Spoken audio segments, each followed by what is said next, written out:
Now, we've told you guys this over and over and over again, that the person that's at the party who says, man, I crushed it on Tesla, they don't tell you that they took a bath on Fisker. They say, man, I crushed it with Walmart and Amazon on their stock holdings, but they forgot to tell you about the Kmart or the Ross or whatever else they invested in that didn't work out. It doesn't occur to people, even when they're like this person was trying to get very specific advice of what to do about a very large tax bill. And even in that moment, when they know enough about finance to know that what's really going to impact them is the net gain after their losses, and yet they don't even bring it up, because we all have this innate sense of needing to look good.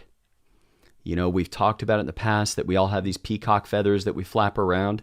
And we used to be able to do that because the stuff that we owned and invested in were the same things people could see. Go to the 1800s. If I had 10,000 head of cattle and you could see them all up on the hillside outside of town, you knew I was a pretty well-to-do cattle rancher. If Corey owned the saloon in the next 3 towns, you knew he had some business going.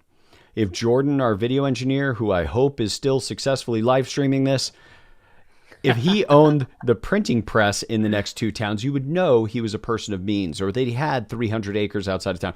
Like, you knew because the assets were the same as what people could see. And one thing that happens now is the things that people, quote unquote, see are the consumables, not the assets.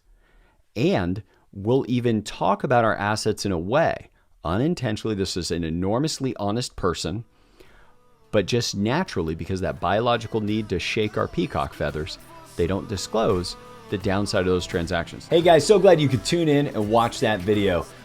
I want to remind you to subscribe, be sure to hit the notification bell so you can get the latest piece of financial knowledge we release. And don't forget, go to Amazon, get a copy of Sound Financial Advice. Why? Because it'll make you better looking and smarter.